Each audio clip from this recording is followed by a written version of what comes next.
Okay, today in this video we are going to be going over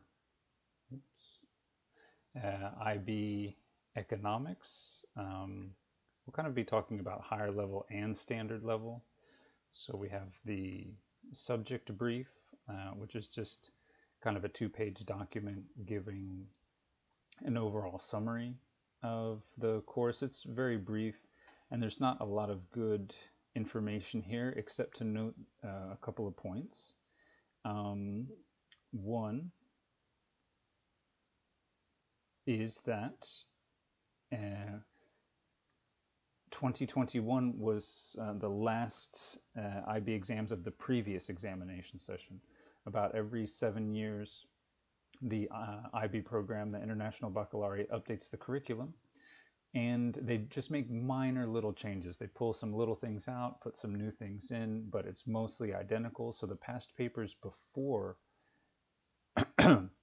May of 2022, so like May of 2021, for example, can be used, but they are from the previous examination session, so they are a little different. So we're gonna, when we do past papers, we are going to stick to the more recent ones, 22 and ahead into the future.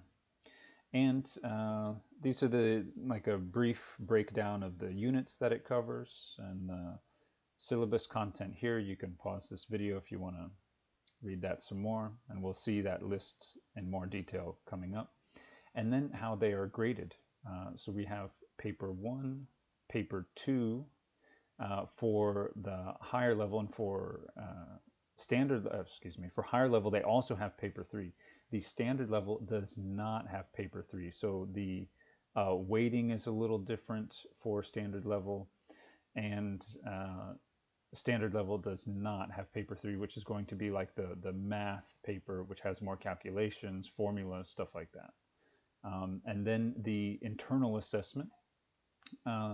I help a lot of the students with the internal assessments, so if they have any questions about that, just tell them to send me an email or a WhatsApp message, and I can get them the help they need, as it normally doesn't take a lot of time to go over that, so I can just point them in the right direction. And so that's that document. Here in our Google Drive folder, it's linked to my computer, to this folder here. You're going to find the textbook, which is going to be in this folder here. And you have this one here, which is what most of them use. And most schools use. This is the most popular IB economics textbook, the Cambridge one. And it has a much more complete breakdown of what's in the syllabus. This contents of the book follow the IB syllabus. And so here's a much more complete and better list than that very short list in the subject brief. So it shows everything that's going to be on the exam. And it also indicates what's going to be only higher level and what is standard level. So that's good to look at. And the textbook I use a lot in my IB economics classes. If the student says, okay, I want to go over government intervention, or I want to go over subsidies, then I normally go to this page of the book. So for example, that says 134. And then we just go and talk about the concepts, the definitions. In IB economics, they do not get any formula book or any information in the exam. They have to memorize all the definitions, and they need to memorize all the graphs.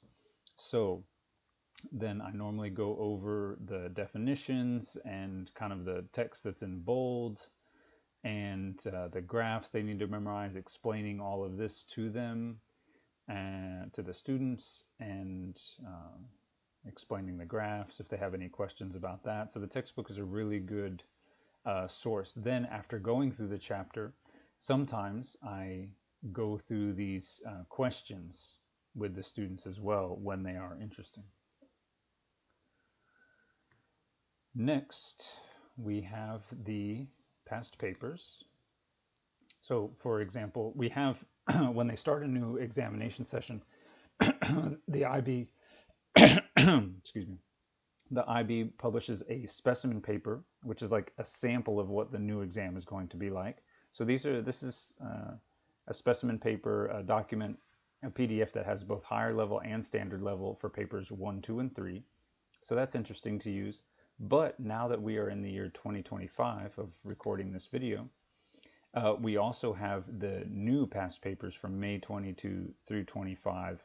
And you see I've organized them. Here's standard level, for example, and then I've placed them all in here. So you have the exam and then the answer sheet. And so this is really good to use. I normally send via email the student the exam, and then I, of course, have always open on my laptop the mark scheme, the answer sheet, to make sure, of course, I know all the answers, but just to make sure that I use the right language, the right IB terminology, just to answer it exactly like they do. And that's very helpful to be consistent. So past paper practice is definitely the best thing. But it also depends on the level of the student. If the student really doesn't know this material, it's good to first go through the chapter and then answer these questions in the textbook, which are a bit easier. Then after that, there's a number of other resources we have. So probably the next resource to go to is going to be Revision Village. You have my login and password to that. And it's wanting me to log in right now, actually. Sure. So then we go subject and individuals and societies and economics. And let's imagine we're doing some standard level. And we have a question bank. So this is IB questions, or questions that are similar to IB questions. They're not actual IB past paper questions, but they're similar. And they're organized by topic. So we click on question bank. Then we can pick the topic that the student is wanting to work on, or the topic that they're currently doing in the International School of the Student. So maybe it's elasticities, for example. And I'm going to click open. And then it has by level of difficulty. So if the student really doesn't know the material, I'll start with easy. They're organized first with easy, and then they go on to become harder. And you can even organize them by if it's paper 1 or paper 2, and these types of things. As we look at a paper 1, I'll just open this one randomly. We're looking at May of 25 here. They get to choose, it's micro, macro, and global.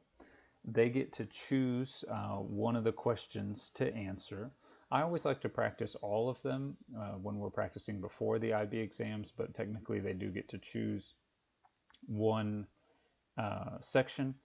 A lot of the students want to only study one section, so only study micro or macro or global, and then not do the rest, but that's a very, very dangerous strategy. It's definitely not recommended because they're going to need all the knowledge for macro and micro. Let me pause this video.